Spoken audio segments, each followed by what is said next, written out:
Só Deus para ter misericórdia. Nós estamos vendo aí uma guerra, né, declarada entre o senhor Xandão e o senhor Elon Musk, que chegou aí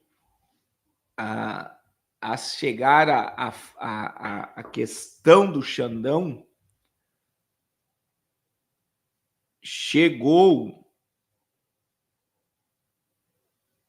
a revista The Economist, né? A The Economist, eu vou mostrar para vocês, fez uma postagem sobre a coragem e do ego, né, do senhor Xandão, por estar dando de frente com o senhor Elon Musk e megas empresa. Só que eu vi hoje que a Kamala Harris, por ser de esquerda, eles já anunciaram que nos Estados Unidos, que se ela ganhar,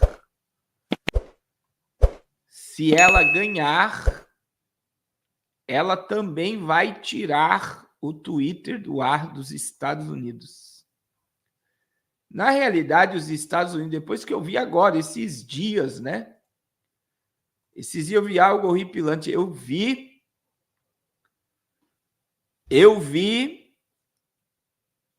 a bandeira dos Estados Unidos sendo queimada em Washington, né?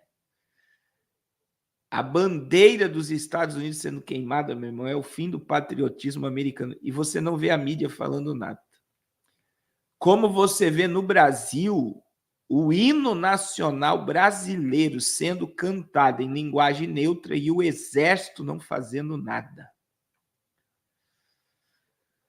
Então, são coisas assim assombrosas. Então, Elon Musk, ele trabalha, eu vou repetir novamente, passeia para o Pentágono e para a China. Eu acho que quem paga mais leva ele. E aí, olha o que saiu na The Economist. Xandão tem ego gigante e muita coragem, diz a revista The Economist. Isso é matéria de hoje, tá? A revista britânica The Economist diz que o ministro da Suprema Corte tem um ego gigante e muita coragem. É necessário um ego gigante e muita coragem para enfrentar Elon Musk, o homem mais rico do mundo, dono do X, uma rede de mídia social com muitas vozes, pode parecer seu megafone pessoal. Escreve a revista. A tradução do título do artigo reproduzido é o todo-poderoso juiz que está enfrentando Elon Musk. Alexandre Moraes, o juiz que em 30 de agosto ordenou o bloqueio do X no Brasil, tem ambos. A revista faz um perfil do ministro brasileiro afirmando que ele é conhecido por decisões controversas, mas também por sua coragem em enfrentar forças poderosas. A proibição do X reflete em partes as severas leis brasileiras sobre liberdade de expressão, mas também se encaixa em um padrão de decisões controversas de Moraes, conhecida por sua busca incansáveis por casos de alto perfil, diz o texto. Sobre a disputa com o X, a revista diz que a decisão de Elon Musk de retirar representantes legais do Brasil em resposta ao pedido da Suprema Corte de bloqueio de contas é uma posição que poucas empresas bem administradas contemplariam. A revista faz crítica a Moraes e à justiça brasileira. No entanto, a resposta do juiz ultrapassa as normas de proporcionalidade, diz a The Economist, citando o bloqueio de VPNs no Brasil e o congelamento de contas da Starlink, outra empresa de música no Brasil. Parte da explicação para essa abordagem draconiana são as leis intervencionistas do Brasil sobre expressão. Elas agora buscam policiar crimes contra a democracia, como fake news nas mídias sociais, que podem prejudicar o processo eleitoral, e crimes contra a honra, mesmo quando mensagens ofensivas são recebidas em privado. Embora o único juiz da Suprema Corte, que tem 11 membros do Brasil, possa tomar decisões vinculativas, estas são às vezes revisadas pelo tribunal pleno ou parcial. E aí fala que ele pode ser autoritário, vem a questão das fake news, né? O processo da fake news, mas a revista destaca que ele é muito corajoso. A revista diz que Moraes, sem dúvida, é corajoso, mas que a ação do ministro estão prejudicando a imagem que os brasileiros têm da justiça. E aí eles falaram sobre a liberdade de expressão. Olha só, irmãos, aonde o senhor Xandão está sendo colocado como um homem com um ego gigante,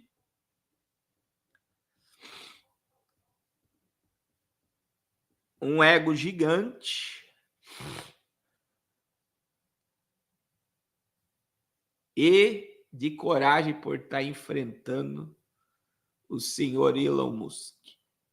Só que eu falo para vocês, né? Através da Starlink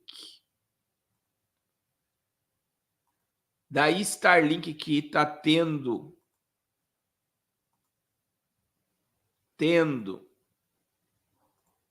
através da Starlink que está tendo internet, né?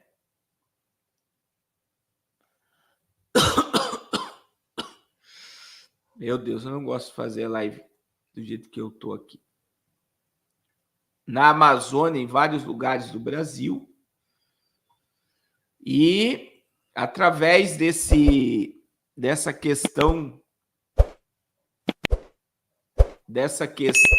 da Starlink pode prejudicar 215 mil pessoas, 215 mil clientes da Starlink. Irmãos, de Forças Armadas a escolas, a decisão de Moraes contra a Starlink afeta a empresa com 215 mil clientes no Brasil. Aí, olha só, medida do ministro da Suprema Corte coloca mercado em alerta para eventuais impactos futuros a fornecimento de serviços prestados. A decisão do ministro de bloquear contas bancárias da Starlink afeta a principal empresa de internet via satélite do Brasil, com uma base de 215 mil clientes, incluindo as Forças Armadas e escolas públicas. De imediato, a medida não prejudica os serviços, segundo intermediários da tecnologia de Elon Musk consultados. Entretanto, ela colocou o mercado em alerta para impactos futuros provocados por eventual instabilidade de pagamento de fornecedores de serviço prestados em terra. A Starlink tem 215.528 acessos de banda larga fixa no Brasil, conforme dados de junho, computados pela agência de telecomunicação. Em comunicado enviado aos clientes essa quinta-feira, dia 29, a Starlink informou que está comprometida em defender seus direitos e que continuará prestando serviço gratuitamente se for necessário. A rede de satélites Elon Musk opera por meio da empresa SpaceX, já entrou na administração pública brasileira há contratos para serviços militares do Exército, da Marinha e para a rede de ensino. E aí, irmãos, existe uma matéria aqui,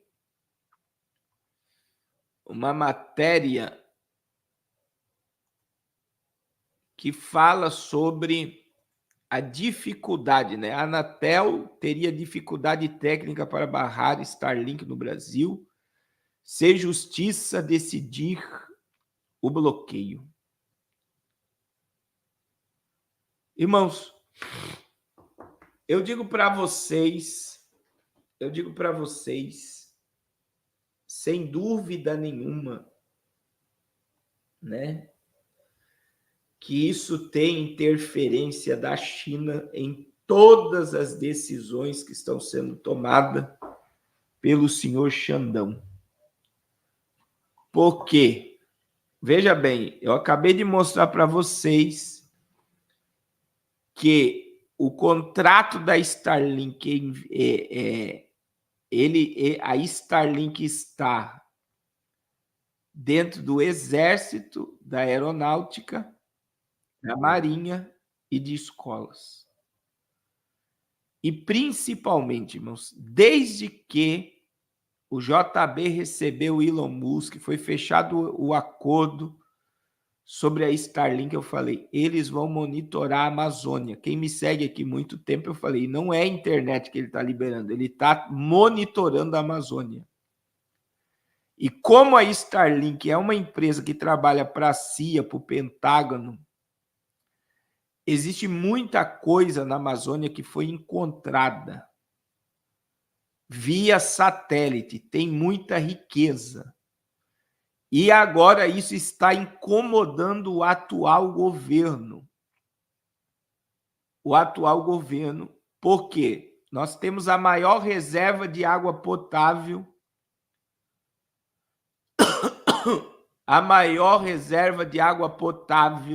do mundo está na Amazônia. Maior reserva de nióbio do mundo está na Amazônia. Grafeno, indústria farmacêutica, ouro, diamante. Então, não é a internet que ele está fornecendo, ele está fornecendo monitoramento. O acordo vai além, vai muito além de simplesmente fornecer internet. Eles estão monitorando. E a Amazônia, se você não está percebendo o que está acontecendo na Amazônia, não é só a seca. A Amazônia está sendo incendiada. Existe um propósito para tudo isso. E é por isso que agora a mídia não está falando nada dos incêndios que estão na floresta amazônica. Por que eles não estão falando nada? Porque existe algo por trás de tudo isso, irmãos. O doutor Enéas, eu sempre cito o doutor Enéas. O doutor Enéas, ele fala que só a Amazônia paga toda a dívida externa do Brasil e liberta o Brasil de ser uma colônia dos globalistas. Só a riqueza da Amazônia faz com que o Brasil pague toda a dívida externa e viva liberto dos globalistas. Agora, eu pergunto, tem como? Jamais. O nióbio do Brasil já pertence a The Economist, já pertence à família Rothschild. Então, nós estamos vendo aí que a guerra é muito grande. Só que veja bem, eles podem bloquear, mas não podem impedir da Starlink funcionar. A Anatel fala que teria dificuldades técnicas para barrar a Starlink do Brasil se justiça decidir pelo bloqueio. Não vai. Não tem como mais. Os satélites já estão lá. E o contrato de satélite não é pouco, meu irmão. É 4 milhões e 440 mil satélites. Deixa eu confirmar aqui a matéria. Não é simplesmente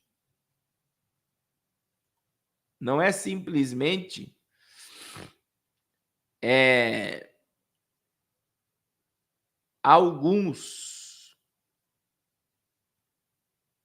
satélites. No contrato é muito satélite. É muito. Então não é a gente vai A gente vai bloquear. Não tem como. Aí tem as empresas, né? As empresas que são de terra, são 20 mil pontos que estão ligados a esses satélites. E aqui está o mapa dos estados, ó, aonde tem mais pessoas usando. E seria no norte lá, que pega o Amazonas. Então, são 224 mil. Só que, irmãos, é muito mais. Então, eu sei, presta atenção, eu sei o que acontece lá em Benjamin Constante. Então, uma pessoa compra a antena da Starlink. Ela fornece internet para meio mundo de gente. Ela se torna um fornecedor de internet. Ela compra roteadores e da antena dela ela cria links lá e todo mundo utiliza o link dessa pessoa. Então, é muita gente recebendo internet e todos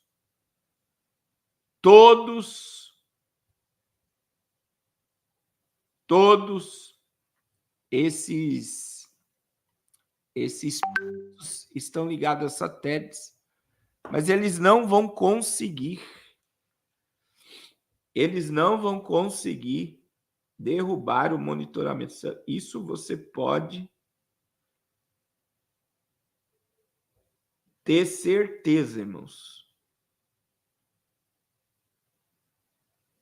Você pode ter certeza, mas existe uma guerra por trás disso, né? Você vê, ontem eu falei, o governo está criando o WhatsApp brasileiro. A ideia futura é tirar o Uber do Brasil, o iFood do Brasil e transformar o correio em Uber no Brasil e iFood no Brasil.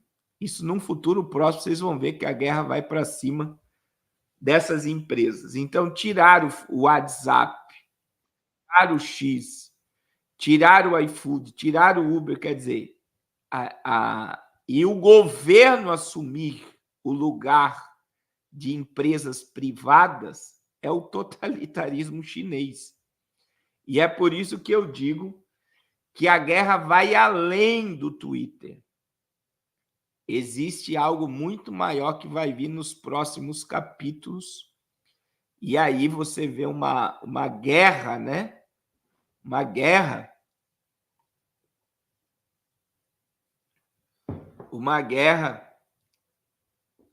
de narrativas para nos entreter, mas os reais objetivos vão ser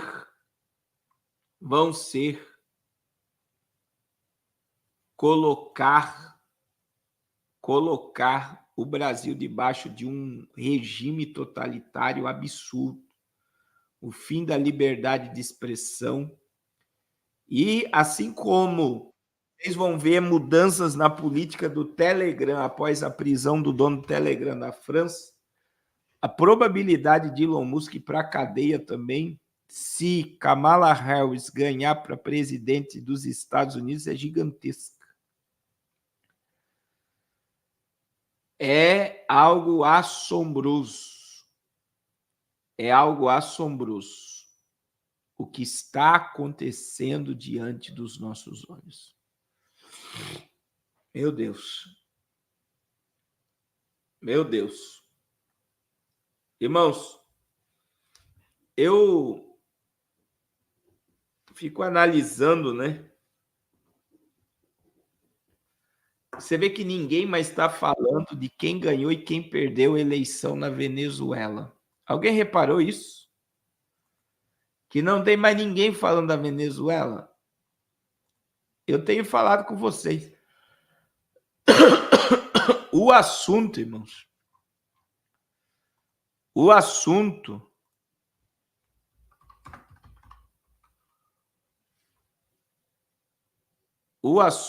hoje, se ele ficar mais de uma semana, as pessoas não aguentam mais falar do mesmo assunto.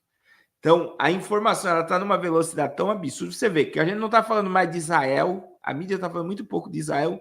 Israel está atacando, está sendo contra-atacada. A mídia não está mais noticiando da forma que noticiava sobre Rússia e Ucrânia. E a Rússia